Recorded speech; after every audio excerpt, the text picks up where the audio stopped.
मुक्त एवं दूरस्थ शिक्षा की आवश्यकता। दूरस्थ शिक्षा व्यवस्था वर्तमान शिक्षा व्यवस्था का पर्याय बन चुकी है। दीर्घकालीन में इसकी आवश्यकता और बढ़ेगी। इसकी 21वीं सदी में दूरस्थ शिक्षा अपने स्वतंत्र एवं महत्वपूर्ण अनुशासनात्मक अस्तित्व के साथ साथ शिक्षा जगत में नया इतिहास रच रही है। दूरस्थ शिक्षा मुक्त शिक्षा के रूप में अपने अभिनव स्वरूप के साथ ऊर्ध्वगामी यात्रा कर रही है। दूरस्थ शिक्षा को शिक्षा में नवाचार न मानकर मुक्त शिक्षा को दूरस्थ शिक्षा में नवाचार के रूप में मानना चाहिए। नंबर 1, परंपरागत शिक्षा व्यवस्था अपनी अपरिवर्तनशील कठोर नियमों में आबद्धता के कारण आधुनिक वैज्ञानिक और तकनीकी युग की शैक्षिक आवश्यकताओं को पूरा करने में सक्षम नहीं है और दूरस्थ शिक्षा इन आवश्यकताओं को पूरा करने का प्रयास कर रही है। नंबर 2, यह विधा लागत प्रभावी ही नहीं, लागत कुशल भी है। ये नम्य व नवाचारात्मक शिक्षा प्रणाली को बढ़ावा देती है। यह प्रणाली सामाजिक, शैक्षिक एवं आर्थिक परिस्थितियों के कारण उत्पन्न पृथकता को दूर करने में सहायता प्रदान करती है। यह प्रणाली लोकतंत्र समाज की सभी आवश्यकताओं को पूरा करते हुए भारतीय संविधान के सभी के लिए शिक्षा के समान अवसर प्रदान करने में सक्षम है। यह प्रणाली कम खर्चीली है। इसमें अध्येताओं को परंपरागत शिक्षा की अपेक्षा कम खर्च करना पड़ रहा है। दूरस्थ शिक्षा प्रणाली देश के 75% गाँवों में बस रही जनसंख्या को भी शिक्षा प्रदान करने में सक्षम है।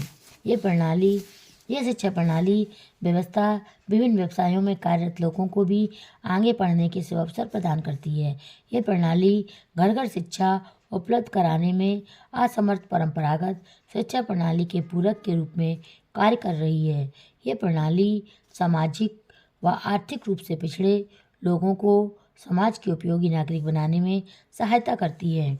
विभिन्न व्यवसायों से संबंधित पाठ्यक्रम को संचालित कर ये घर बैठे लोगों को व्यवसाय विशेष में प्रशिक्षित कर आत्मनिर्भर बनाने में विशेष योगदान निभा रही है। दूरस्थ शिक्षा सभी शैक्षिक उपलब्धि वाले विद्यार्थियों को आगे की शिक्षा प्राप्त करने व निरंतरता रखने का आधार प्रदान करती है। दूरस्थ शिक्षा प्रणाली हमारी शिक्षा व्यवस्था को भूमंडलीकरण के चुनौतियों के अनुरूप तैयार करने के में समर्थ है, क्योंकि इसका प्रचार प्रसार का क्षेत्र व्यापक है और ये ऑनलाइन शिक्षण एवं मूल्यांकन की व्यवस्था देती है और तकनीकी साधनों, प्रिंट, दृश्य, श्रव्य और कंप्यूटर का प्रयोग करके इस प्रणाली को अधिक आधुनिक बना दिया गया है। मुक्त एवं दूरस्थ शिक्षा एक अनुशासन के रूप में दूरस्थ शिक्षा की अवधारणा आधुनिक समाज में व्यक्तियों को नवीन आकांक्षाओं की पूर्ति हेतु उत्पन्न हुई। यह आकांक्षाएं ज्ञान विस्फोट, जनसंख्या विस्फोट एवं आवश्यकताओं की बढ़ती मांग के कारण उत्पन्न हुई है। यह शिक्षा प्रणाली आवश्यकताओं, परिस्थितियों तथा वातावरण संबंधी समस्याओं को समझने तथा उसके समाधान का प्रयास करती हैं। यह एक वैकल्पिक शिक्षा प्रणाली है। इसका उद्देश्य औपचारिक शिक्षा व्यवस्था से वंचित व्यक्तियों तक पहुंचकर शिक्षा के समान अवसर उपलब्ध कराना है। ज्ञान के विस्फोट ने दूरस्थ शिक्षा को अत्यंत लोकप्रिय बनाने का प्रयास किया है। ज्ञान एवं तकनीकी की परंपरागत शिक्षा व्यवस्था से अधिक दूरस्थ शिक्षा पर प्रभाव डाला है और इस रूप में ये परंपरागत शिक्षा व्यवस्था से अलग खड़ी हो गई है और अपना स्वयं का अस्तित्व स्थापित कर एक अनुशासन का रूप ले लिया है। इसमें अनुशासन के रूप में प्रत्यास्थापित होने के सभी गुण निहित हैं और इसकी चर्चा हम आगे कर रहे हैं। स्वयं सिद्ध उद्देश्य। नंबर 1, इसका स्वयं सिद्ध उद्देश्य है। अन्य अनुशासनों की भांति दूरस्थ शिक्षा के अपने पृथक एवं स्वयं सिद्ध उद्देश्य हैं, जैसे कि शिक्षा को सर्व सुलभ बनाना, शिक्षा के समान अवसर प्रदान करते हुए प्रचार प्रसार करना, शिक्षा को घर घर तक पहुंचाना, शिक्षा को आवश्यकता अनुसार, क्षमता अनुसार एवं रुचि के अनुसार प्रदान करना। दूरस्थ शिक्षा अपने इन उद्देश्यों को ध्यान में रखकर ही संचालित होती है। नंबर 2, व्यवस्थित पाठ्यक्रम। दूरस्थ शिक्षा की अपनी स्वयं का व्यवस्थित पाठ्यक्रम है। इसके अंतर्गत दूरस्थ शिक्षा का इतिहास, सिद्धांत, मुद्रित एवं अमुद्रित माध्यमों का प्रयोग, इसमें संप्रेषण की प्रविधियों, अनुदेशन की प्रणाली एवं स्रोत केंद्र, विभिन्न प्रकार के परीक्षण एवं मूल्यांकन, विविध इसके प्रशासनिक तंत्र हैं। इसके अतिरिक्त इसमें आर्थिक व्यवस्था, दूरस्थ शिक्षा से शिक्षक शिक्षा, दूरस्थ शिक्षा में शोध कार्य एवं अन्य व्यावसायिक पाठ्यक्रम आदि सम्मिलित हैं।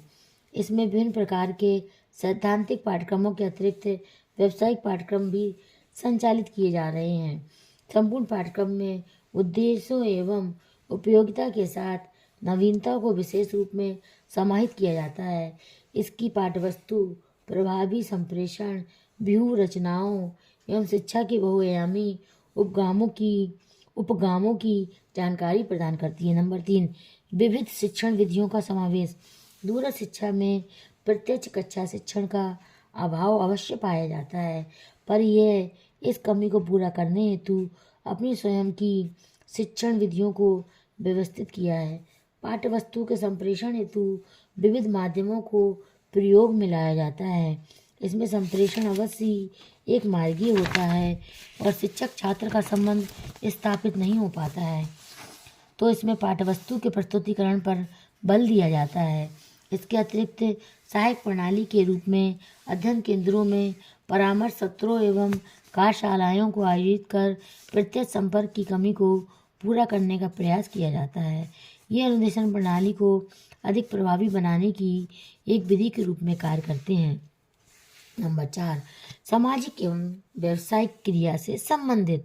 दूरस्थ शिक्षा का समाज से प्रत्यक्ष संबंध है। ये समाज को सुयोग प्रणाली प्रदान करने के लिए कटिबद्ध है। इसके लिए शिक्षा व्यवस्था को अधिक लचीली एवं सुगम बना रही है। इसके अतिरिक्त सामाजिक हितों से संबंधित अनेक पाठ्यक्रम चला रहे हैं।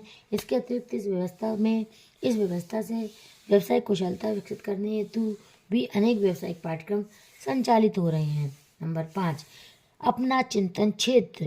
दूरस्थ शिक्षा व्यवस्था के चिंतन का क्षेत्र सभी के लिए शिक्षा और सुगम एवं लचीली शिक्षा है। इसके कारण ही ये परंपरागत शिक्षा व्यवस्था से अधिक प्रकार के पाठ्यक्रमों को नवीन आवश्यकताओं के रूप में संचालित कर रहा है। शिक्षा व्यवस्था में स्वतंत्रता इसके चिंतन के मूल में सम्मिलित है और आवश्यकता का समावेश कर यह नित्य नवीन परिवर्तन की ओर अग्रसर है। स्वयं व्यवस्थित शोध क्षेत्र। अन्य अनुशासनों की भांति दूरस्थ शिक्षा का भी अपना व्यवस्थित शोध क्षेत्र है। शोध के माध्यम से ही ये नित्य अपने पाठ्यक्रम, विषय वस्तु, शिक्षण विधियों, सुविधाओं एवं प्रशासन व्यवस्था में नित्य नए परिवर्तन कर प्रसार की ओर अग्रसर है। इसके अंतर्गत मुख्य रूप से माध्यमों एवं संप्रेषण प्रणाली एवं अध्ययता दृष्टिकोण, पाठ्यवस्तु विश्लेषण, उपयोगिता, दूर शिक्षा संदर्शन एवं सिद्धांत, इतिहास, पाठ्यक्रम विकास, मुद्रित सामग्री, व्यक्तिगत संपर्क कार्यक्रम, परीक्षा प्रणाली, संस्थागत नियोजन एवं व्यवस्था, संप्रेषण विधियों, अनुदेशन प्रणाली, अध्यापक शिक्षा, संभावित दूर शिक्षा प्रारूप, विभिन्न व्यावसायिक पाठ्यक्रम की उपयोगिता आदि बच्चों को शोध कार्य के लिए नवीन क्षेत्र के रूप में चयनित किया गया है। नंबर 7, व्यवस्थित शोध विधियाँ। दूरस्थ शिक्षा ने अपनी शोध प्रविधियाँ विकसित की हैं। शोध सैद्धांतिक और व्यवहारिक दोनों प्रकार के होते हैं। शोध कार्य हेतु प्रयोगात्मक, क्रियात्मक, ऐतिहासिक एवं सर्वेक्षण विधियों का प्रयोग किया जाता है। अधिकांशतः शोध कार्य इसमें प्रभावशीलता, उपयोगिता एवं कमियों को इंगित करने के लिए किए जाते हैं। शोध कार्य निष्कर्षों के आधार पर नवीन तथ्यों एवं कारणों के ज्ञान के साथ साथ नवीन सिद्धांतों एवं नियमों का प्रतिपादन भी संभव है। नंबर 8, पृथक प्रशासनिक एवं शिक्षण संस्थान। अन्य अनुसंधानों की ही भांति दूरस्थ शिक्षा के अपने प्रशासनिक तंत्र एवं शैक्षिक ढांचा है। इसके अपने मुक्त विद्यालय, पत्राचार शिक्षा निदेशालय, मुक्त विश्वविद्यालय है। इस माध्यम से इसके संपूर्ण तंत्र की देखरेख, प्रचार प्रसार का कार्य किया जाता है।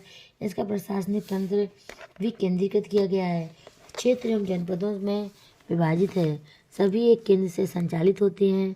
उपरोक्त सभी विशेषताएं दूरस्थ शिक्षा को एक शैक्षिक अनुशासन के रूप में प्रतिस्थापित करती है।